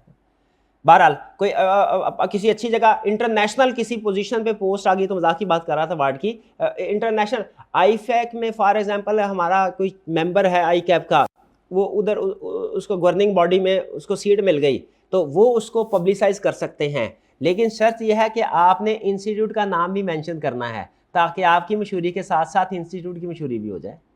ठीक है, इसमें इंस्टीट्यूट की वर्थ बढ़ेगी। इजाज़त तो दी है साथ में। फिर क्या है, एम्प्लॉयमेंट वगैरह, बाकी ये सारे रीड कर लीजिएगा, ये इसमें कोई टेक्निकल बात नहीं है। आई आपने कभी क्वेश्चन भी नहीं पूछा, लेकिन एसीसी में एक दफ़ा क्वेश्चन आया था, बड़ा अच्छा क्वेश्चन उन्होंने बनाया था। उन्होंने क्या कहा था, एडवर्टीजमेंट देखना कोई किसी फर्म की तरफ से 2-3 दफ़ा इस तरह का क्वेश्चन सेट किया था उन्होंने, कि अखबार में एक फर्म की तरफ से ये एडवर्टीजमेंट या पब्लिक कम्युनिकेशन है, आपने इस असूल के मुताबिक, जो सेक्शन 370 है ना, इसको सामने रखे बताना था कि कौन सी स्टेटमेंट एक्सेप्टेबल है, कौन सी स्टेटमेंट नहीं है। उसमें इस तरह की स्टेटमेंट थी जैसे हम गारंटी करते हैं कि आप सेटिस्फाइड होंगे, सेटिस्फैक्शन इज गारंटीड। गारंटी का क्वालिफाइड ओपिनियन दे दिया, कहाँ की सेटिस्फैक्शन रही? हम इनडायरेक्टली ये कह रहे हैं कि हम अपनी मर्जी का ओपिनियन देंगे। फिर हम कहते थे सर्विस हासिल करें, आपको 50% सेविंग इन टैक्स श्योरिटी देते हैं हम, फेवरेबल रिजल्ट नहीं कमिट कर सकते हम। ठीक है, फिर उसने कहा था कि जो एडवर्टीजमेंट है वो अखबार के आधे सफ़े पे है, ये अनड्यू पब्लिसिटी थी। ठीक है, तो इस तरह की चीजें जो हो सकता है वो आपसे पूछ ले। में भी आईकैप ने वैसे पूछा नहीं है क्वेश्चन, लेकिन आपको पता है कोड ऑफ एथिक्स, आईकैप कभी भी कुछ भी पूछ सकता है। तो इस तरह का क्वेश्चन आएगा तो मैनेज कर लेंगे। ठीक है, चलिए ये एक दफा पढ़ लीजिएगा, मेरी रिकमेंडेशन है। ये सारे जो उसने एग्जाम्पल बताई हुई है ना, पूछा नहीं आईकैप ने कभी, वैसे मेरे इल्म में नहीं है। चलिए, ये हमारा सेक्शन 370 भी कंप्लीट हो गया। ठीक है जी। इसके बाद जो अगला सेक्शन है वो हमारा है 405। अच्छा, ये 405 वही सेक्शन तो नहीं है जो नया है? ओके, लेकिन कोई मजे का कंसेप्ट उसने इसमें डाला नहीं है, कि वो टेक्निकल कंसेप्ट इसमें नहीं है, इजी है बेसिकली। ये किस चीज से रिलेट कर रहा है ये मैं आपके साथ शेयर कर देता हूं। 405 ग्रुप ऑडिट, हमने स्टैंडर्ड पढ़ा है ISA 600, थीम समझ लीजिए इसका, 6 कोड ऑफ एथिक्स की बात कर रहा हूं। इस सेक्शन का जो सेक्शन 405 है, इसका स्कोप क्या, किस चीज से रिलेट कर। हमने ISA 600 पढ़ा, उसमें हमने सीखा कि ग्रुप ऑडिट में को हमने कैसे वेरीफाई करना है।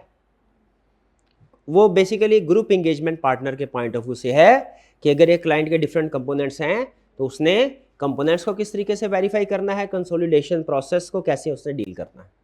उसमें बाज़ औक़ात किसी कंपोनेंट यानी जैसे कोई सब्सिडरी है, उस पर कुछ प्रोसीजर परफॉर्म करने के लिए एक लोकल फर्म को एंगेज करते हैं, जिसको हम क्या कहते थे, कंपोनेंट ऑडिटर।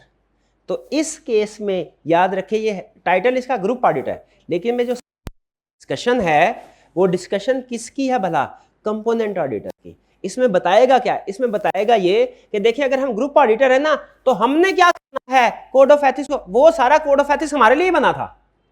अभी तक जितना भी हमने पढ़ा है वो बेसिकली ग्रुप ऑडिटर के लिए था। यानी जो क्लाइंट हमारा ऑडिट क्लाइंट है, लिस्टेड का है तो क्या करना है, अनलिस्टेड है तो क्या करना है, वो हमारे लिए था। अब ये वाली प्रोविजन में फोकस किसके ऊपर है भला, ये पढ़ते हुए आपने ध्यान में रखना है, इसका फोकस है कंपोनेंट ऑडिटर पे। और ये बता रहा है कि क्या ग्रुप ऑडिट पे जो एथिकल रिक्वायरमेंट्स अप्लाई होती हैं वो कंपोनेंट ऑडिटर ने पूरी करनी है कि नहीं। एक इंटरेस्टिंग क्वेश्चन पूछूं जिससे आपको इसका स्कोप जरा थोड़ा सा क्लियर हो जाएगा। हमारा क्लाइंट है, उसकी एक सब्सिडरी कंपनी या कंपोनेंट है ऑस्ट्रेलिया में। ऑस्ट्रेलिया में एक CA फर्म है, हम ऑस्ट्रेलिया नहीं जाना चाहते, हमने वहाँ की CA फर्म को अपॉइंट किया, हमने कहा आप हमारे बन जाए component auditor.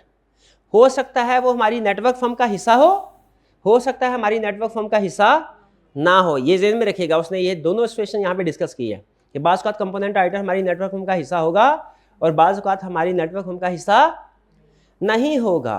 In any case क्या उस कंपोनेंट ऑडिटर के ऊपर एथिकल रिक्वायरमेंट्स अप्लाई होती हैं? ये होती हैं, ये हमें पता है। इंटरेस्ट क्वेश्चन ये नहीं अप्लाई होती है कि नहीं, क्वेश्चन ये है कौन सी वाली एथिकल रिक्वायरमेंट्स अप्लाई होती हैं, ऑस्ट्रेलिया वाली, ऑस्ट्रेलिया में जो कोड ऑफ एथिक्स अप्लाई होता है वो, या जो पाकिस्तान में है, क्योंकि ग्रुप फाइनेंशियल स्टेटमेंट पाकिस्तान में बनने हैं।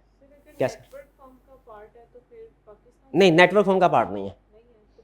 इन एनी केस जो ग्रुप ऑडिटर है ना, ग्रुप उस पे जो रिक्वायरमेंट्स अप्लाई होती हैं वही एथिकल रिक्वायरमेंट्स कंपोनेंट ऑडिटर पे अप्लाई होगी। स्टैंडर्ड कहता है, अगर एक और केस भी कहता है हो सकता है वहां के लोकल लॉज के मुताबिक उस कंपोनेंट का अलग से ऑडिट भी होता हो और वो उसी कंपोनेंट ऑडिटर ने अलग से स्टैट्यूटरी ऑडिट भी किया हो। उस सूरत में भी जो उसने लोकल ऑडिट किया ना जब कंपोनेंट ऑडिटर ने, तो लोकल एथिकल रिक्वायरमेंट्स के मुताबिक करेगा। लेकिन जब हमारे ग्रुप के हवाले से प्रोसीजर परफॉर्म करेगा तो फिर कौन सी एथिकल रिक्वायरमेंट्स को फॉलो करेगा, हमारी वाली। दोनों में डिफरेंस भी हो सकता है, अभी बात समझ आ रही है। और कहता है कंपोनेंट ऑडिटर तो दूर की बात है, कंपोनेंट ऑडिट के अंदर जो लोग होंगे वो भी हमारी रिक्वायरमेंट्स को फॉलो करेंगे। वो तो दूर की बात, अगर कंपोनेंट ऑडिटर को वहां के किसी एक्सपर्ट को एंगेज करना पड़ गया, वहां के किसी लॉयर को एंगेज करना पड़ गया, हो सकता है कि नहीं, उस एक्सपर्ट को, उस लॉयर को भी जो एथिकल रिक्वायरमेंट्स परफॉर्म करनी है वो कौन सी मीट करनी है, हमारी वाली। पहुंचे है कि नहीं। यानी सारे कंपोनेंट ऑडिटर दुनिया के किसी भी कोने में हो, उन्होंने ग्रुप ऑडिटर पे जो एथिकल रिक्वायरमेंट्स अप्लाई होती हैं वो मीट करनी है। ये बेसिकली थीम है इस सेक्शन का। ये बात समझ आ गई आपको, बस यही है, इसी को आगे उसने बस थोड़ा डिटेल में डिस्कस किया हुआ है।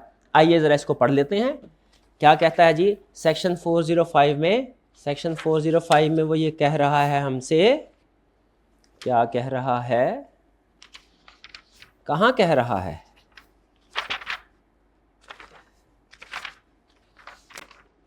हाँ ये आ गया 405, ये है ग्रुप ऑडिट से रिलेटेड। ठीक है जी, अगर आप इसके साथ ISA 600 भी रिवाइज कर लेना तो क्या मज़ा ही आ जाए। ठीक है, ताकि टर्म्स जो है ना, इसमें जो टर्म्स यूज हुई हैं वो आपको आसानी से समझ आ जाएगी। कह रहा भैया पहली बात सुन लो मेरी, क्या बात सुन लो, पहली कि जो कंपोनेंट ऑडिटर है ना उसको डिफरेंट इंडिपेंडेंट से रिक्वायरमेंट्स परफॉर्म करना पड़ सकती हैं। कब, अगर उसने अलग से ऑडिट ओपिनियन इशू करना हो कंपोनेंट पे। कह रहे अगर तो कंपोनेंट ऑडिटर उस कंपनी का, कंपोनेंट का एक्चुअल ऑडिटर नहीं है, हमने इंगेज किया है, तो वो सिर्फ हमारे एथिकल रिक्वायरमेंट्स फॉलो करेगा। लेकिन अगर वो उसने उस कंपोनेंट ऑडिटर उस कंपनी का स्टैट्यूटरी ऑडिटर भी अलग से लोकल ऑडिटर भी करता है, तो उसको लोकल ऑडिटर करते हुए अलग रिक्वायरमेंट्स फॉलो करनी है और हमारा कंपोनेंट प्रोसीजर परफॉर्म करते हैं अलग। हालांकि ज़्यादा सिग्निफिकेंट डिफरेंस नहीं होगा, लेकिन हमें नहीं पता ऑस्ट्रेलिया में क्या चल रहा है, हो सकता है फर्क हो भी। अगर डिफरेंस है तो फिर हमारा काम करते हुए हमारी रिक्वायरमेंट्स चलेंगी, लॉजिकल है। उधर का लोकल काम करते हुए लोकल रिक्वायरमेंट्स चलेंगी। ठीक है जी। अच्छा, तो कंपोनेंट ऑडिटर को कैसे पता चलेगा कि उसने यहाँ पाकिस्तान में कौन सी एथिकल रिक्वायरमेंट्स हैं? ये इंगेजमेंट ग्रुप ऑडिटर की, ग्रुप ऑडिटर फर्म की रिस्पॉन्सिबिलिटी होगी कि वो कम्युनिकेट करे। ग्रुप ऑडिटर फर्म शैल कम्युनिकेट। इस सेक्शन में क्या कह रहा है? ग्रुप ऑडिटर ने कंपोनेंट ऑडिटर को बताना है भैया पाकिस्तान में ये चल रहा है, ओके। फिर इसके बाद छोड़ दें बाकी इसी डिस्कशन। रीड करना चाहे अगेन कर सकते हैं, मैं अपनी जजमेंट के मुताबिक जो, क्योंकि ये टॉपिक है नया, इसमें अभी पास्ट पेपर का क्वेश्चन नहीं है, तो ये देखना कि कौन सा सिग्निफिकेंट है कौन सा नहीं है थोड़ा सा मुश्किल है। वरना आपने देखा होगा बाकी के कोड ऑफ एथिक्स में जहाँ पे पास्ट पेपर प्रैक्टिस है, टेस्टिंग है, कई साल से हो रही है, मैं आपको साथ साथ बताता रहा हूँ कि ये अहम है, ये अहम नहीं है। ठीक है, कन्फ्लिक्ट ऑफ इंटरेस्ट की बात हुई, मैं बताया हमें आज की अगर एग्जांपल दे तो स्टडी ऑफ क्लाइंट एसेट वाली बात हुई, मैं बताया। यहाँ पे चूँकि तो जजमेंट की बेस में आपको बता रहा हूँ, लेकिन रिकमेंड कर रहा हूँ आप रीड सारा कर लीजिएगा। इसमें जो अहम कंसेप्ट है मैंने कोशिश की है वो सारे आपके साथ डिस्कस कर दूँ, जिससे आपको इसका स्कोप भी क्लियर हो जाए।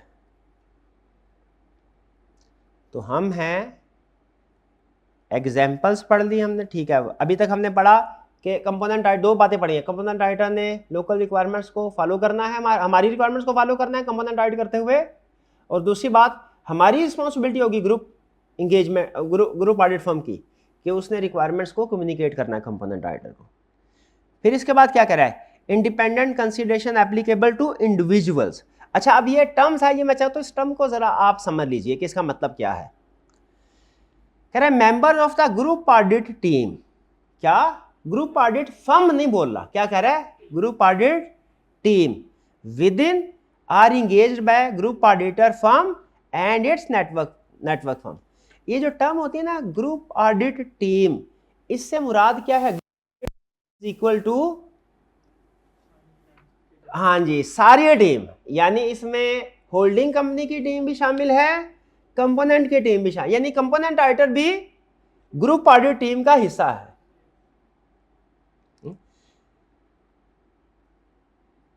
कह रहा है members of the group audit team, वो वाले मेंबर्स जो के ग्रुप ऑडिटर फर्म के हैं, यानी होल्डिंग कंपनी के हैं या इसकी नेटवर्क फर्म के हैं, इन्होंने इंडिपेंडेंट होना ही होना है। हमने कहा ठीक है, यानी ग्रुप ऑडिट टीम में ग्रुप ऑडिट फर्म भी शामिल है, नेटवर्क फर्म भी शामिल है, कंपोनेंट ऑडिटर भी शामिल है, तीन। ग्रुप ऑडिट टीम में, इसको जरा समझे, जब हम कहते हैं ग्रुप ऑडिट टीम, टीम में तो सारी शामिल है ना, फर्म भी शामिल है, नेटवर्क फर्म भी शामिल है, कंपोनेंट ऑडिट फर्म भी शामिल है। तो कहता है ग्रुप ऑडिट फर्म ने इंडिपेंडेंट होना है, ओके। कह रहा है ग्रुप ऑडिट टीम में से किस किस ने इंडिपेंडेंट होना है? ग्रुप ऑडिट फर्म ने और इसकी नेटवर्क फर्म ने। हमने कहा ठीक है। और किसने? Other members of group audit team. Group audit team में क्या अदर मेंबर्स भी होंगे? अदर मेंबर्स कौन होंगे ग्रुप ऑडिट टीम में? हाँ, कंपोनेंट। कह रहा है members of the group audit team, कौन से मेंबर? कौन से? जो के किधर है? जो के कंपोनेंट ऑडिट में है, कंपोनेंट ऑडिट फर्म में है। ठीक है, जो ग्रुप ऑडिटर फर्म से बाहर है ना, ये ग्रुप ऑडिट टीम और ग्रुप ऑडिटर फर्म को आपने मिक्स नहीं करना। फर्क समझ रहे हैं? ग्रुप ऑडिटर फर्म हमारी पूरी टीम का एक सबसे बड़ा हिस्सा कह लें, नेटवर्क फर्म भी है, वो भी ग्रुप ऑडिट टीम। और तो ये क्या कह रहा है? ये भी इंडिपेंडेंट होंगे। कौन इंडिपेंडेंट होंगे? यहाँ पे किसकी बात कर रहा है? यहाँ पे ग्रुप ऑडिट फर्म की बात कर रहा था, नेटवर्क फर्म की बात कर रहा था। यहाँ पे किसकी बात कर रहा है?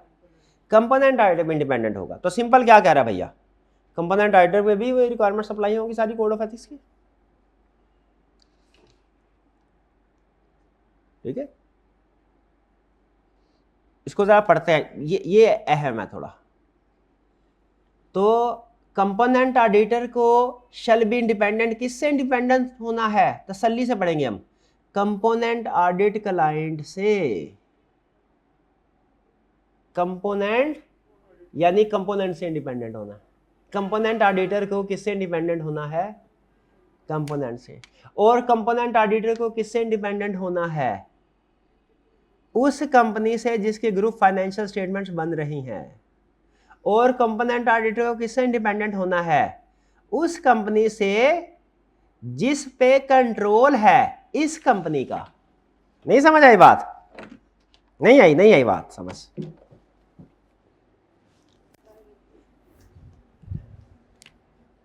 कह रहा है ये होल्डिंग कंपनी है, ये कंपोनेंट है, ये ग्रुप ऑडिट फर्म है, ये नेटवर्क फर्म है, ये कंपोनेंट ऑडिट फर्म है। इस सब को क्या कहेंगे? Group audit team. कह रहा है इसने तो इंडिपेंडेंट होना ही है। फिर क्या कह रहा है? इसने भी इंडिपेंडेंट होना है। किससे? स्टेप नंबर 1 इससे, स्टेप नंबर 2 इससे, स्टेप नंबर 3 क्या? इसकी कोई और सब्सिडरी है C2 C3 जिस पे इसका कंट्रोल है, इससे भी। स्कोप समझ रहे? इन्होंने तो होना ही होना है ना, इन्होंने तो सबसे होना। समझ आती है बात? यहां पे फोकस किसका है? ग्रुप ऑडिट टीम में किसका? कंपोनेंट ऑडिटर का। देखे जरा, फिर से पढ़े और टर्म्स के साथ जरा फेमिलियर हो। मैं जब फर्स्ट टाइम इसको पढ़ा तो उसकी टर्म्स में मुझे थोड़ी कंफ्यूजन हुई थी, लेकिन दूसरी तीसरा पढ़े तो क्लियर हो जाता है। क्या कह रहा है? Members of the group audit team. Group audit team के वो वाले मेंबर, कौन से वाले मेंबर? जो कि कंपोनेंट ऑडिट फर्म में है या कंपोनेंट ऑडिट फर्म ने एंगेज किए हैं, जैसे कोई एक्सपर्ट वगैरह एंगेज कर लेते हैं। तो ग्रुप ऑडिट टीम के वो वाले मेंबर, ग्रुप ऑडिट टीम के ये वाले मेंबर इंडिपेंडेंट होंगे। किससे? कंपोनेंट ऑडिट क्लाइंट से। किससे? ये कंपोनेंट ऑडिट क्लाइंट से। कंपोनेंट और किससे? Entity whose group financial statements, entity जिसकी ग्रुप फाइनेंशियल स्टेटमेंट बना रहे हैं, इससे। और तीसरा क्या है? Entity over which entity has direct, इस पैराग्राफ वाली, डायरेक्ट इनडायरेक्ट कंट्रोल, जिस पे कंट्रोल है, सब्सिडरी, इसकी दूसरी सब्सिडरी। डन हुई बात? चलिए आगे चलते हैं। इसके बाद आगे क्या कह रहा है? हमें पता चल गया कि स्कोप की। फिर क्या कह रहा है? अगर कोई रिलेटेड एंटिटी है या कंपोनेंट्स है ग्रुप ऑडिट क्लाइंट का, ठीक है, कंपोनेंट्स है जिसमें क्या है? जिसमें कोई member of group audit team, component audit firm outside the group audit firm, network firm, हाँ, कह रहा है shall notify the component audit firm. ठीक है, ये क्या कह रहा है? कह रहा है इंडिपेंडेंट होना है। यहां तक क्या बताया? इंडिपेंडेंट होना है। अब क्या कह रहा है? अगर इसका इनडायरेक्टली बता रहा है, सच उसके बताने का तरीका भी अजीब है। वो सीधा कहे भाई कंपोनेंट ऑडिट टीम में से अगर किसी का इंटरेस्ट है तो भैया वो पर्सन कंपोनेंट ऑडिटर को बताएगा और ये फिर इसको बताएगा। लेकिन वो क्या कह रहा है? ग्रुप ऑडिट टीम में जो ग्रुप ऑडिट फर्म और उसकी नेट फर्म के अलावा लोग हैं, उनमें से किसी का इंटरेस्ट है तो वो इसको बताएगा इनडायरेक्ट। समझ रहे हैं? पता नहीं क्यों, लेकिन साइंस होगी कोई ना कोई, कंसेप्ट ही है, यही बता रहा है। फिर से पढ़े समझ आएगा कि अगर कोई ग्रुप ऑडिट क्लाइंट है तो उसमें कंपोनेंट ऑडिटर की टीम में से किसी का इंटरेस्ट है तो वो नोटिफाई करेगा कंपोनेंट ऑडिटर को। और फिर बता रहा है कि कौन कौन सा इंटरेस्ट हो सकता है, वही है जो हमने पढ़े हुए हैं। फाइनेंशियल इंटरेस्ट हो सकता है, गारंटी हो सकती है, बिजनेस रिलेशनशिप हो सकता है, फैमिली मेंबर इन्वॉल्व हो सकते हैं, यानी वही चीजें जो हमें उसने अलग से बताई है ना, वो सेक्शन 600 में। यहां पे कह रहा है कंपोनेंट ऑडिटर को कंपोनेंट क्लाइंट में भी इन्हीं सिचुएशन को फेस करना पड़ सकता है। तो समझ लीजिए वही रिक्वायरमेंट उसने उठा के क्या की है, वही रिक्वायरमेंट जो हमने यहां पे अप्लाई करवाई थी ना, कि हमारे लोग क्लाइंट से इंडिपेंडेंट हो, वही रिक्वायरमेंट कंपोनेंट आईडी पे अप्लाई करवा रहा है कि कंपोनेंट आईडी की टीम इनसे, और ये जो रिलेटेड एंटिटीज है, ये रिलेटेड इनसे इंडिपेंडेंट, इससे और रिलेटेड एंटिटी से क्या हो, इंडिपेंडेंट हो। अगर किसी का कोई इंटरेस्ट है, जो वही एग्जांपल हो सकती है, financial interest, personal interest, employment, तो वो कम्युनिकेट करे। इसके बाद क्या करता, बस इसमें और कोई इतना नहीं। हाँ, फिर आगे ये बेसिक रूल बता रहा है, ये सिर्फ हेडिंग है, हेडिंग में कंसेप्ट निमट जाता है कि जो इंडिपेंडेंट रिक्वायरमेंट्स है, group auditor firm shall be independent of the group audit client. बात समझ आती है? Group audit firm group audit client से इंडिपेंडेंट होगी। और क्या कह रहा है, नेटवर्क फर्म जो है वो भी ग्रुप ऑडिट क्लाइंट से इंडिपेंडेंट होगी, और कंपोनेंट ऑडिटर भी इंडिपेंडेंट होगा। सिंपल कंसेप्ट है, इसमें कोई टेक्निकल रॉकेट साइंस नहीं है।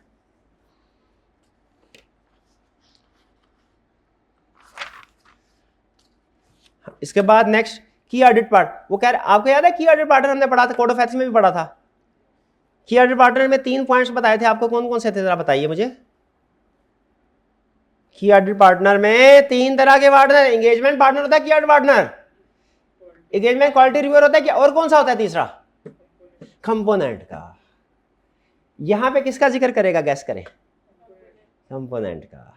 कह रहा है अच्छा, कौन से कंपोनेंट का पार्टनर की ऑडिट पार्टनर है, ये फैसला कौन करेगा, group engagement partner shall determine whether an audit partner who performs audit work at a component auditor for the purpose key audit partner. क्योंकि कोई कंपोनेंट सिग्निफिकेंट कंपोनेंट का ऑडिटर की ऑडिट पार्टनर होगा ना, engagement partner, तो कोई component significant है कि नहीं, फैसला कंपोनेंट करेगा कि ग्रुप करेगा, ग्रुप एंगेजमेंट पार्टनर का। यही बता रहा है पार्टनर तुम डिसाइड करो तुम्हारे कौन से वाले कंपोनेंट का पार्टनर की ऑडिट पार्टनर है, और फिर उसको बोलो भैया बाकी पार्टनर तो इतने अहम नहीं है बाकी कंपोनेंट्स के, तुम वेरी स्पेशल हो। तुम कौन हो, तुम वेरी स्पेशल हो। इसलिए एंगेजमेंट पार्टनर को कम्युनिकेट करना चाहे उस इंडिविजुअल को, ए इंडिविजुअल तुम आम पार्टनर नहीं हो, तुम की ऑडिट पार्टनर हो, तुम्हारे ऊपर वो सारी requirements, cooling of period, time on period, time of cooling of period की रिक्वायरमेंट्स अप्लाई होनी है।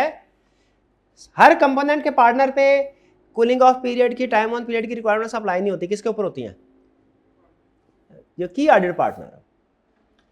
तो कंपोनेंट्स में से कौन सा की ऑडिट पार्टनर है, ये डिसाइड करके पार्टनर एंगेजमेंट पार्टनर बताएगा। फिर कह रहा है वही बात जो हमें पहले पता है, क्या पहले पता है कि बाज़ औक़ात जो थ्रेट होते हैं वो क्लाइंट मर्जर और एक्विजिशन से भी राइज होता है। आपको एग्जांपल बताई थी ना कि एक क्लाइंट में हमारा इंटरेस्ट है, उसका कोई लेना, दूसरे क्लाइंट का ऑडिट कर रहे हैं, अच्छा वाला ऑडिट चल रहा था, पता नहीं क्या हुआ, जिस क्लाइंट का ऑडिट कर रहे थे उसने उस दूसरे क्लाइंट को जिसमें एक्वायर कर लिया, तो मर्जर या एक्विजिशन की वजह से थ्रेट राइज होता है। कहता है ये सिचुएशन हमारी ग्रुप ऑडिट में भी ऐसे ही है कि हो सकता है कि मर्जर या एक्विजिशन की वजह से कोई थ्रेट अराइज हो। हमने कहा ठीक है, मान लिया, हो सकता है कि नहीं हो सकता। हाँ, अब ये मजे का दूसरा कंसेप्ट, मजे का ज्यादा ये, वो क्या, when A component auditor firm identifies A breach, किस ब्रीच की बात कर रहा है, कंपोनेंट ऑडिटर की ने इंडिपेंडेंस रिक्वायरमेंट की वायलेशन देख ली, कंपोनेंट ऑडिटर को पता चल गया क्या, ओहो हमने तो कोई कोड ऑफ एथिक्स की वायलेशन कर ली है, तो क्या होगा, क्या कंपोनेंट ऑडिटर को उसकी टीम में जिस बंदे ने कोड ऑफ एथिक्स की वायलेशन की उससे गोली मार देनी चाहिए, फांसी देनी चाहिए, फर्म से निकाल देना चाहिए, क्या करना चाहिए, ये पढ़ेंगे हम थोड़ी देर के बाद। नमाज की ब्रेक है, मगरिब के बाद इंशाल्लाह थोड़ा ही काम रह गया, ठीक है, इसके बाद स्टार्ट करते हैं। पास कीजिएगा।